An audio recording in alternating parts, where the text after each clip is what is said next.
everyone, it's nice to see you here today. I'm going to be reading this story called 10 Minutes to Bed, Little Monster. But first of all, shall we sing our hello song? Are we ready? Hello everyone, it's nice to see you here. Listen very carefully, let's see what we have here. So boys and girls, first of all, have you got your listening ears on? Are you sitting nice and comfortable? Let's have today's story. It's called 10 Minutes to Bed, Little Monster.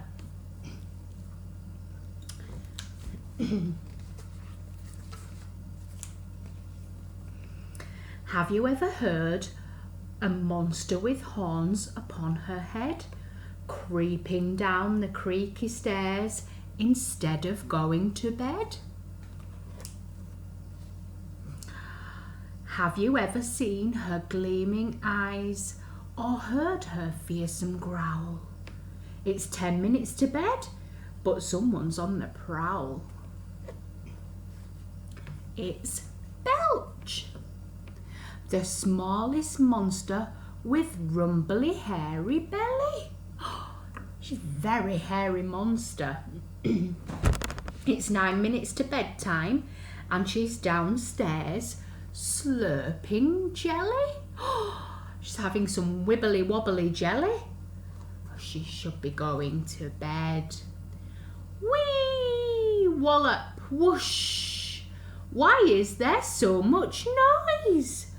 What is she doing on this page? Can we see? Here she's banging on her drum. She's skipping on her skipping rope and she's playing the trumpet. And she's got a hula hoop. Are these all the things that you guys do before you go to bed? Or do you get a little bit more settled with your baths and your bedtime stories? I think that sounds like a much better idea. It's 8 minutes to bedtime. Belch is still playing with her toys. In monster houses far and wide lie monsters in their beds. So with 7 minutes to bed, back down the hall, Belch treads.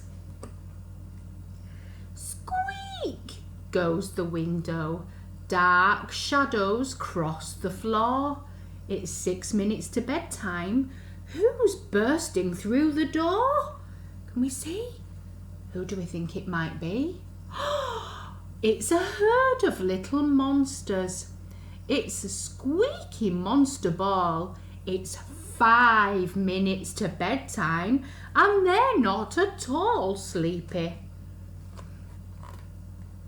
Cracklebum is upside down. Grouch has caused a riot.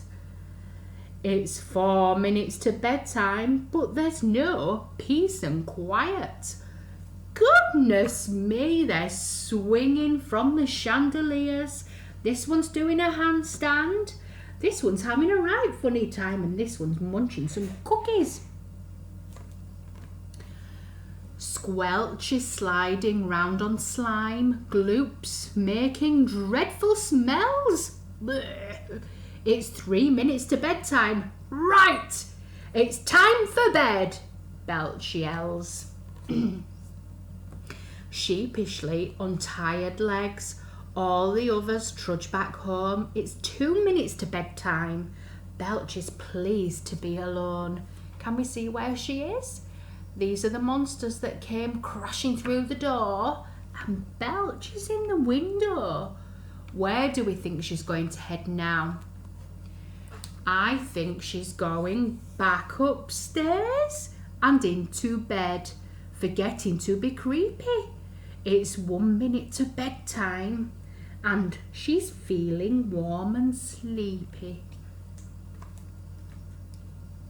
See, monsters are a lot like you, except for being hairy. When in their beds, they're sleepyheads and not so very scary. There she is, look, in her bed, nice and sleepy. So I hope you boys and girls have enjoyed my story today. And now I'm going to share some ideas for some activities that you grown-ups can try with your little ones. So first of all, this storybook is called It's 10 Minutes to Bed, Little Monster. And I thought, why not get our boys and girls outside in the open space and have a little game of what time is it, little monster? And it's just like what time is it, Mr. Wolf? But instead, we have lots of tiny monsters. So if you wanted to, you could dress up, you could make some masks or some little bands around with horns on so that you can pretend to be monsters. You could just use funny faces. And we have one monster at the front, and then everybody else who's playing the game has to stand quite far back. So the monster faces a wall or a fence or the other way, so he can't see who's behind him. And all the other monsters shout, "What time is it, little monster?" And the monster has to shout, "It's 1 minute to bedtime." So if he says 1 minute to bedtime, all the monsters take one step forward. Then they do it again. "What time is it, little monster?" "It's 3 minutes to bedtime." And then they have to take 3 steps and so on. And then the monster at the front, one time, when the boys and girls ask, "What time is it, little monster?" they need to turn around and shout, "It's bedtime!" And they have a run round and they tag somebody to be the next monster. And what this is just getting your children outside in the fresh air and having some physical activity. It's obviously fun and will help children laugh and smile and release the hormone that will encourage positive mental health, because during lockdown again, we're going to be needing a little bit of that. So the more physical we can be during this time, the better. If you don't have access to a garden or you've got no local parks around where you can get in the outdoors, you can do this inside if you've got a room where you've got furniture in there. If there's no big space, you could move them to the side and do it indoors. You don't have to be outside for this game, but it's just nice for a change of scenery and to use it as your daily exercise. So that's the first one. What time is it, little monster? Next, I thought we might make our own little monsters. So this is an example of a monster that my daughter has made. So I drew the outline for her. Parents or carers, you can draw any shape. It doesn't have to look perfect. Remember, monsters are all different shapes, sizes and they're unique. So they can be blobs, and children can decorate these however they like. My daughter here has used felt tips. I've cut the shape out of her because she wasn't so keen to use the scissors. But if you want your children to have a go, just make sure that you supervise them. So they can decorate it with anything that you've got at home. So crayons, chalks, they can paint it, they can stick bits on, stickers. It's absolutely entirely unique to you and your family.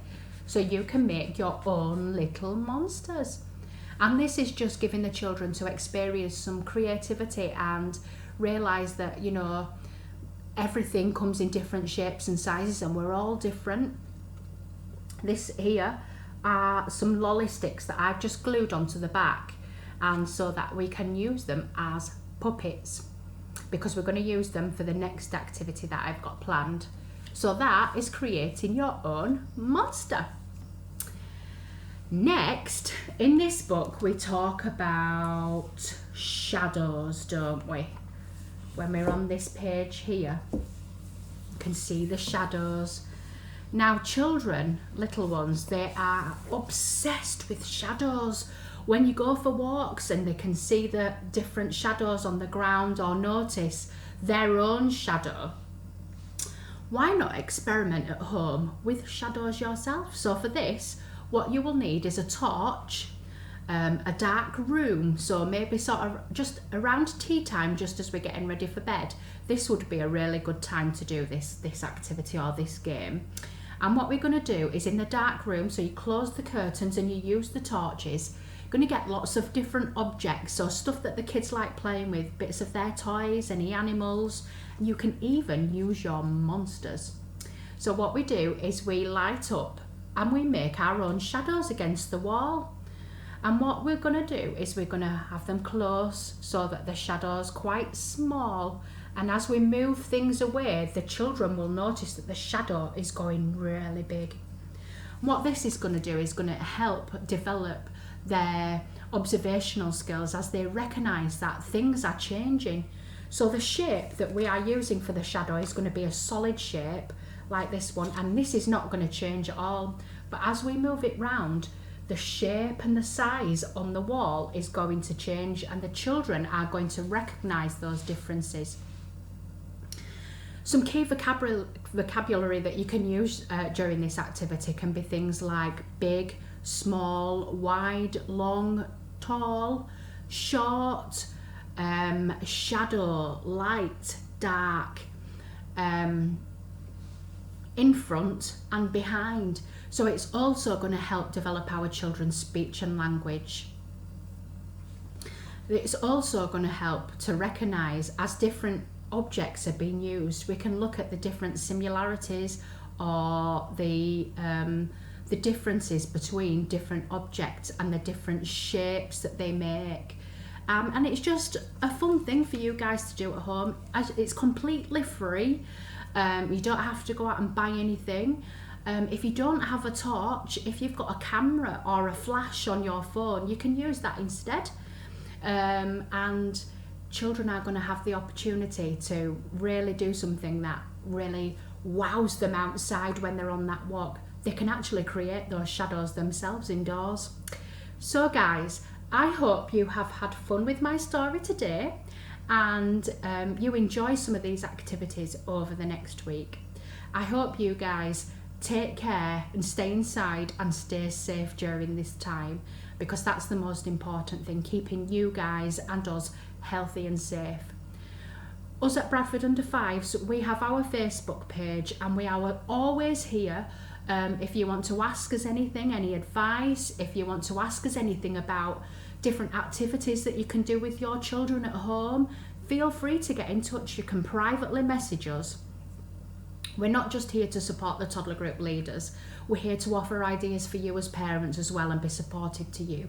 So keep that in mind during these next few weeks. Take care everybody. Bye.